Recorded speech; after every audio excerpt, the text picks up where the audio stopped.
Welcome to Health Talk. Why am I always so tired? Does it feel like no amount of sleep ever truly recharges you? You might wake up feeling just as exhausted as when you went to bed, or even worse. This isn't just about feeling a little sleepy after a long week. This is a profound, persistent exhaustion, a constant fatigue and weakness. It interferes with your daily life. It interferes with your work. It interferes with your relationships. It's the kind of tired that feels bone deep, a heavy blanket you can't seem to shake off. If this sounds familiar, you're searching for answers to overwhelming tiredness. You are in the right place. We're going to talk about this feeling, and more importantly, what might be behind it. Many people who experience this level of fatigue worry something is seriously wrong, yet they struggle to find an explanation. Friends, family, doctors might dismiss it as stress or simply needing more rest. But you know it's more than that. This isn't normal tiredness. This is extreme tiredness all the time, a debilitating state that can leave you feeling isolated and misunderstood. Today, we're going to explore a condition that could be the reason for these feelings: chronic fatigue syndrome, myalgic encephalomyelitis, (ME/CFS). This video is for you, to help you understand the symptoms of extreme fatigue and to let you know you are not alone. You might have spent countless hours online, typing in phrases like constant fatigue and weakness, symptoms of extreme fatigue, hoping to find a clue. This video is designed to be a clear, compassionate, and science-backed resource. We're going to break down what chronic fatigue syndrome really is, moving beyond simple definitions to explore the real-life impact of its symptoms. We want to empower you with knowledge so you can start to make sense of what you're experiencing and begin to find a path forward. We'll be addressing many of the common questions people have, like, do I have chronic fatigue syndrome? And discussing the key signs to look out for. Stay with us as we unpack this complex condition together, offering clarity and support every step of the way. Your search for answers is valid, and we're here to help guide you through it. Myalgic encephalomyelitis, chronic fatigue syndrome, ME/CFS, is a serious, multi-system disease marked by profound fatigue that is not improved by rest and is worsened by exertion. It involves dysfunction across the nervous, immune, and energy production systems. This chapter explains what it is and how it differs from normal tiredness. Normal tiredness resolves with rest. ME/CFS fatigue is persistent, disproportionate, and disabling, an energy failure that limits daily function. This distinction is key to understanding the illness and guiding diagnosis. With ME/CFS, sleep is unrefreshing, and even small efforts can intensify symptoms. Many researchers describe it as a cellular-level energy impairment, affecting how the body produces and uses energy, though the exact cause remains under study. The name matters. Myalgic means muscle pain. Encephalomyelitis reflects inflammation affecting the brain and spinal cord. Historical terminology, as evidence of inflammation, can vary. ME/CFS is chronic, fluctuating, and impacts multiple body systems. Hallmark symptom: post-exertional malaise, PEM. Even minor physical, cognitive, or emotional effort, like showering, reading a few pages, or a short call, can trigger a significant symptom surge. PEM is typically delayed, often starting 12-48 hours after the trigger. It worsens multiple symptoms and can last days to weeks, sometimes leaving people largely bed or housebound during a crash. This delayed payback is not normal fatigue. Exercise and activity that help healthy people can be harmful in ME/CFS. Recognizing PM is central to recognizing the disease. Diagnosis relies on patterns of symptoms, not a single test. We'll show clear checklists to help you map your experience to the recognized criteria. Core criteria: IOM-NAM 2015. 1. A substantial reduction in pre-illness activity for more than 6 months with profound fatigue not due to ongoing exertion and not relieved by rest. 2. Post-exertional malaise. 3. Unrefreshing sleep. Plus, at least one of the following: cognitive impairment, often called brain fog, or orthostatic intolerance, where symptoms worsen when upright and improve when lying down. Orthostatic intolerance can include dizziness, lightheadedness, palpitations, or feeling faint upon standing, signs of autonomic nervous system dysfunction. It's common in ME/CFS and should be actively assessed. If these features fit your history, seek a clinician familiar with ME/CFS for an evaluation and to rule out other causes of severe fatigue. Onset is often post-infectious. Triggers can include viruses like Epstein-Barr and SARS-CoV-2. The cause is likely multifactorial, involving immune, autonomic, and metabolic pathways. A significant subset of long COVID patients meet ME/CFS criteria. Ongoing research is clarifying shared biology and potential targets for future therapies. Other contributors include surgery, trauma, or severe stress. Common comorbidities: POTS, fibromyalgia, IBS, migraine, and mast cell activation features. Documenting these helps tailor care.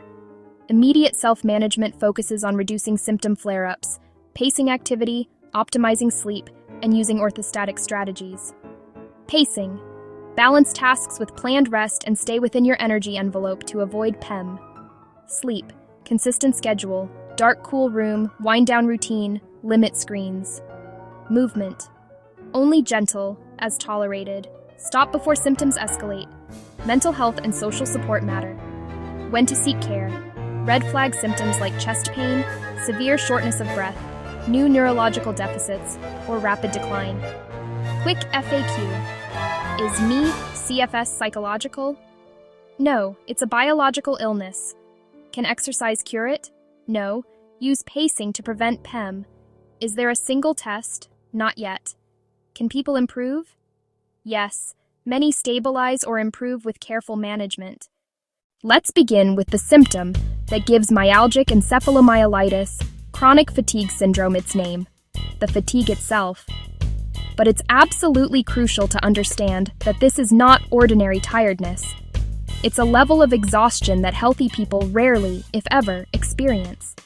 It's a profound whole-body exhaustion that feels cellular, a bone-deep weariness that permeates every aspect of life.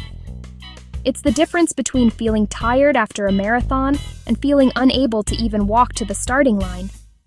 To meet the formal diagnostic criteria, this debilitating fatigue must be a new development, not lifelong. It must persist for at least 6 consecutive months and not be the result of ongoing exertion. Most importantly, it must lead to a substantial reduction in your ability to engage in pre-illness levels of activity. This isn't just feeling less productive, it's a fundamental impairment that makes work, school, social life, and even basic personal care incredibly challenging, sometimes impossible. It's not just being sleepy, it's a heavy physical depletion, a constant state of energy failure, like walking through wet cement every single day. Patients often describe it as feeling like they have a constant draining flu, or as if their body's power cord has been unplugged from the wall.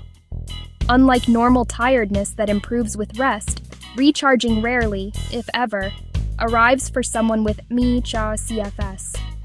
The body's battery doesn't just get low, the charging mechanism itself seems to be broken. This lack of restoration, even after a full night's sleep, creates a relentless cycle of extreme tiredness that forms the baseline of daily life. Now we need to talk about the absolute hallmark symptom of ME/CFS, post-exertional malaise, or PEM. This symptom is so central to the illness that many experts and diagnostic criteria, including the 2015 Institute of Medicine report, require it for a diagnosis. Understanding PM is understanding the core of this disease. PEM is a severe worsening of all ME/CFS symptoms after a trigger or stressor. The crucial thing to grasp is that the trigger can be shockingly minor. We're not talking about running a 5K, we're talking about physical, cognitive, or emotional exertion that a healthy person wouldn't think twice about. This could be taking a shower, having a 15-minute phone call, concentrating on a work email, or even a trip to the grocery store. A defining and often confusing feature is that PEM is typically delayed. The crash doesn't always happen immediately. It usually begins 12 to 48 hours after the triggering activity, which can make it difficult to connect cause and effect. This payback for overexertion can last for days, weeks, or even longer, forcing a person into a state of profound disability. Imagine you have a very limited amount of energy each day, like a phone battery that only charges to 10% and drains incredibly fast. Any activity, mental or physical, uses up that charge. If you push past your limit and spend more energy than you have, you don't just hit zero, you go into energy debt. The payback for that debt is PEM, a physiological crisis where every symptom intensifies. Beyond the physical exhaustion, one of the most frustrating and disabling symptoms is cognitive impairment, commonly known as brain fog. This isn't simple forgetfulness. It's a pervasive and disruptive neurological symptom that can feel like a thick fog has descended over your mind, slowing every thought process.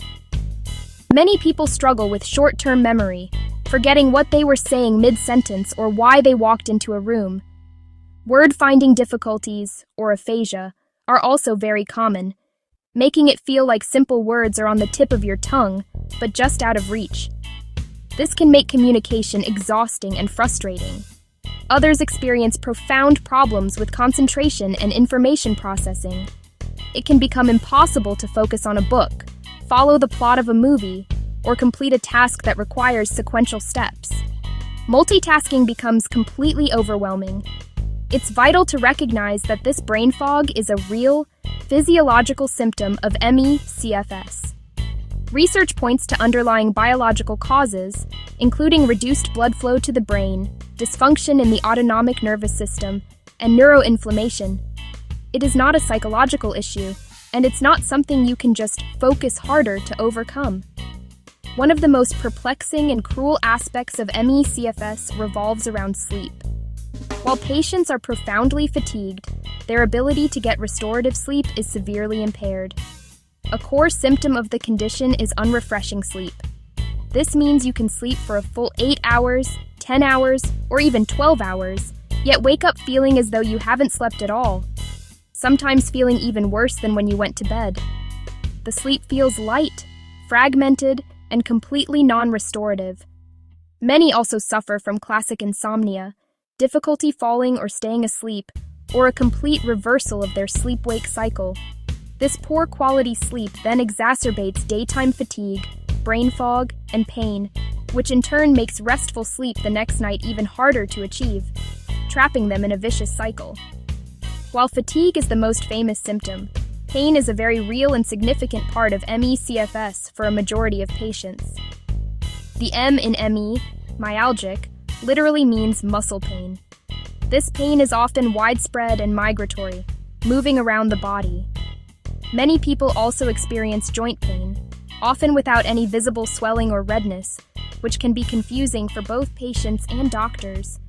Headaches, often new in type or severity, are extremely common. Many also experience dizziness, vertigo, or lightheadedness, especially upon standing. This is often a sign of orthostatic intolerance, a key feature of the illness where the autonomic nervous system struggles to adapt to changes in posture. Furthermore, new and extreme sensitivities to light, sound, touch, and even smells can develop, making the outside world feel like a sensory assault. Finally, many people with ME/CFS experience a range of immune-related symptoms. Recurrent flu-like symptoms may appear, such as a chronic sore throat, chills, night sweats, or tender lymph nodes in the neck or armpits. This reinforces the constant, draining feeling of being perpetually sick. Other common issues include gastrointestinal problems like nausea and IBS, new allergies, and temperature dysregulation, where the body struggles to maintain a normal temperature, leading to feeling feverish or freezing cold, regardless of the environment. So, how is chronic fatigue syndrome diagnosed? The path to a diagnosis can feel long and frustrating, but understanding the process can empower you. It's crucial to know there is no single lab test or biomarker for ME/CFS. Instead, getting a diagnosis is a clinical process of exclusion based on a careful evaluation of your symptoms and a thorough medical workup to rule out other conditions.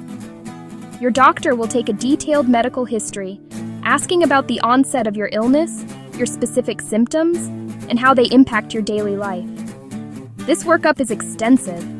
Your doctor will run a series of tests for chronic fatigue syndrome diagnosis to rule out other conditions that can cause extreme fatigue. This includes common culprits like anemia, thyroid problems, or sleep apnea. But it also involves looking for less obvious causes, such as autoimmune diseases like lupus or multiple sclerosis, underlying infections like Lyme disease, and even certain heart or liver conditions. This step is vital to ensure nothing else is causing your debilitating symptoms. Once other conditions are ruled out, your doctor will use specific diagnostic criteria, like those established by the Institute of Medicine in 2015. To be diagnosed, you must have 3 core symptoms. First, a substantial reduction in your ability to engage in pre-illness levels of activity, lasting for more than 6 months, accompanied by profound fatigue that is not the result of ongoing exertion and isn't relieved by rest. Second, the hallmark symptom, post-exertional malaise, or PEM. And third, unrefreshing sleep, where you wake up feeling just as tired as when you went to bed, if not more so. In addition to these 3, you must also have at least one of the following 2 symptoms: cognitive impairment, often called brain fog, or orthostatic intolerance, which is the worsening of symptoms upon standing or sitting upright. Once diagnosed, the focus shifts to management. The single most important strategy for how to cope with chronic fatigue is called pacing. It is a self-management approach where you learn to balance activity and rest to stay within your available energy limits. This isn't about being lazy. It's a medically necessary strategy to prevent the illness from worsening. It requires you to become a detective of your own body, learning your unique limits and triggers. Think of your daily energy as a small glass of water. This is your energy envelope. Every activity, physical, cognitive, or emotional, takes water from that glass. The goal of pacing is to avoid emptying the glass and triggering post-exertional malaise. It's about doing less than you think you can on your good days to prevent a crash on the bad days, ensuring you always keep some energy in reserve. Pacing involves breaking down all activities into small, manageable chunks and scheduling preemptive rest, even if you don't feel tired in that moment. For example, instead of cleaning the whole kitchen, you might just wipe one counter, then rest for 20 minutes. Instead of a 30-minute phone call, you have a 10-minute one. This stop before you drop approach is fundamental to stabilizing the condition. When it comes to movement, the key is to start low and go slow. This isn't about exercise to increase fitness, which can be dangerous in ME/CFS. It's about maintaining mobility without triggering PEM. For some, this could be a few gentle stretches in bed. For others, it might be a slow 2-minute walk inside the house. The rule is to always stay well within your energy envelope and stop immediately if you feel any warning signs of overexertion. Improving sleep hygiene is also critical, especially since sleep in ME/CFS is unrefreshing. Create a sleep sanctuary that is dark, quiet, and cool. Establish a consistent, relaxing pre-sleep routine to signal to your body it's time to wind down. This means no screens for at least an hour before bed. Try a warm bath, gentle reading, or listening to calm music. Consistency is key to helping regulate your body's internal clock.